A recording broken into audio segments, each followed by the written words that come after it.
अस्सलाम वालेकुम स्टूडेंट्स, कैसे हैं सब लोग। आज जो है हम एक्सरसाइज 4.3 का क्वेश्चन नंबर 2 का पार्ट नंबर जो है वो 3 करेंगे, जिसमें हम लोग क्या कर रहे हैं, HCF फाइंड कर रहे हैं बाय डिवीजन मेथड। तो बेटे यहाँ पे मैंने इसकी रकम लिखी है।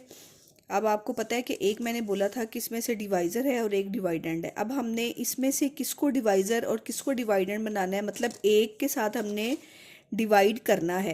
तो मैंने बोला था पिछली वीडियो में कि डिवाइड हमने उस नंबर के साथ करना है जिसकी पावर जो है वो क्या होती है, कम हो। अब यहाँ पे अगर हम फर्स्ट इसका देखें टर्म, तो ये 2x³ है और ये क्या है, 6x³ है। दोनों की जो है ना वो टर्म सेम आ रही है, x³ तो अब हम कैसे ये डिसाइड करेंगे किसको हम अंदर रखें।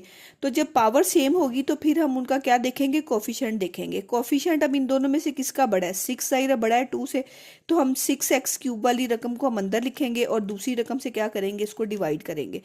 कि बेटा लिखने के बाद फिर मैंने आपको बताया था कि आपने क्या करना है, इसका भी फर्स्ट एक्सप्रेशन देखना है और इसका भी फर्स्ट एक्सप्रेशन देखना है। यहाँ पे आपके पास 6x³ है और यहाँ आपके पास 2x³ है। आप 2x³ को उस नंबर के साथ मल्टीप्लाई करो कि आपके पास क्या आ जाए, 6x³ आ जाए। अब हम क्या करेंगे बेटे, यहाँ पे मैं आप लोगों को हर क्वेश्चन में साथ साथ जो है वो मैं आप लोगों को मल्टीप्लाई करके दिखा रही हूँ।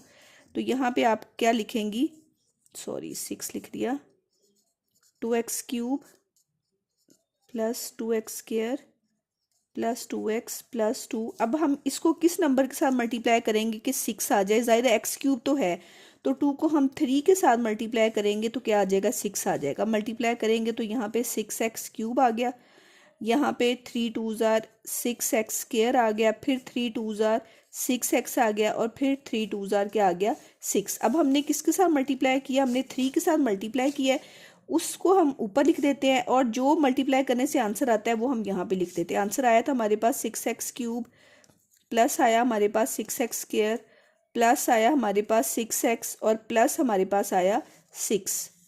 अब हम क्या करते हैं, उसके बाद इनके साइन चेंज करते हैं। सारे प्लस के थे, सारे माइनस के हो गए। अब क्या हो गया, ये प्लस का 6 माइनस के 6x³ से कैंसिल हो गया। ये प्लस के 12 है और ये माइनस का 6 है। प्लस के 12 में से 6 को माइनस कर दिया तो आपके पास क्या आ गया, 6 आ गया।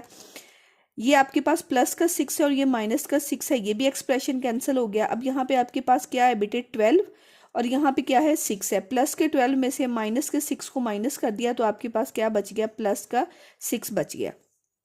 अब बेटे आपके पास ये जो बच गया है, अब हमारे पास 2x² 6x² बच गया और यहाँ पे हमने जो डिवाइड हम जिससे करें वो हमारे पास है 2x³। तो आपके पास जब यहाँ पे एक्सप्रेशन जो है वो छोटी पावर में आ जाए, जैसे 6x², अब ऐसा तो नहीं हो सकता कि हम 2x³ को किसी ऐसे नंबर के साथ मल्टीप्लाई करें कि 6x² हो जाए, ऐसा तो पॉसिबल नहीं है। मतलब ये एक्सप्रेशन जब छोटा हो जाएगा तो हम क्या करेंगे, ये फिर हमारा डिवाइज़र हो जाएगा और ये जिससे जो हमारा पहला डिवाइज़र था वो हमारे पास डिवाइडेंड बन जाएगा, मतलब उलट हो जाएगा।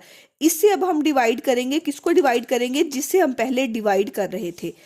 मीन्स अब हम इसमें से पहले डिवाइड करने से पहले हम देखेंगे क्या इसमें से कोई रकम कॉमन तो नहीं ली जा रही, आ सकती। हमारे पास 6 का टेबल बेटा यहाँ से कॉमन आ जाएगा, 6 हम कॉमन ले लें। जो चीज़ हम कॉमन लेते हैं उसको फिर हम क्या कर देते हैं, इग्नोर कर देते हैं। मतलब अब हमारे पास जो डिवाइड करने वाला बच गया है वो x² + 1 बच गया। अगर यहाँ पे कुछ कॉमन नहीं आएगा तो हम पूरा एक्सप्रेशन लेके चलेंगे और अगर कुछ कॉमन आ जाएगा तो वो हम फिर क्या कर देंगे, उसको हम इग्नोर कर देंगे।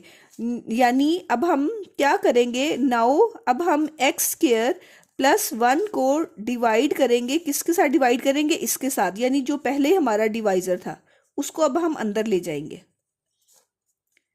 उस सूरत में बेटे हमने ये करना है, जब हमारे पास डिवाइड करते हुए जो बच गया है वो छोटी पावर में आ जाए और जिसके साथ हम डिवाइड कर रहे हैं वो क्या हो, x की बड़ी पावर में हो, उस सूरत में हम ये करते हैं। अब हम आगे डिवीजन वैसे ही करेंगे। यहाँ आपके पास 2x³ है, ये आपके पास x का स्क्वायर है, कि x² को इस नंबर के साथ मल्टीप्लाई करें कि आपके पास 2x³ आ जाए। अब क्या आएगा, यहाँ पे आपके पास क्या है, यहाँ पे आपके पास x का स्क्वायर है प्लस 1 है।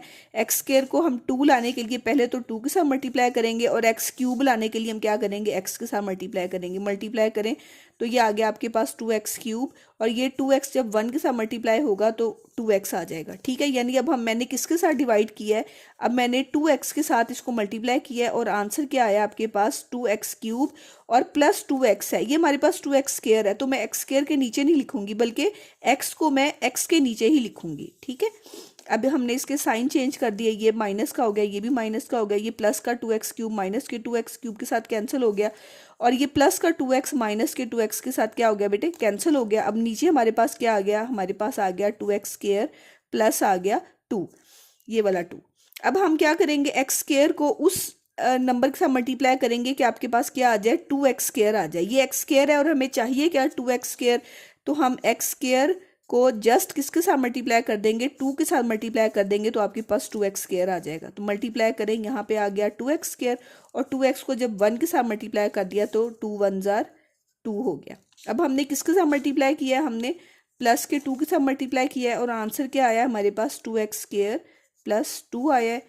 अब हमने क्या कर दिया, साइंस चेंज कर दिया, तो ये प्लस का 2 माइनस के 2 के साथ कैंसिल हो गया और ये प्लस का 2 माइनस के 2 के साथ कैंसिल हो गया। आंसर क्या आ गया बेटे, आपके पास 0 आंसर आ गया। तो अब जो लास्ट में आपके पास बेटे आंसर आया ना, अब हमने डिवाइड करना तो यहाँ से शुरू किया था, लेकिन अब किस एक्सप्रेशन से हमारा आंसर 0 आया है, इस एक्सप्रेशन से हमारा आंसर 0 आया है। तो जो हमारा अब HCF होगा वो क्या होगा, x² प्लस 1 होगा। ये आपके पास क्या आएगा, इसका आंसर आएगा। ठीक है बेटे।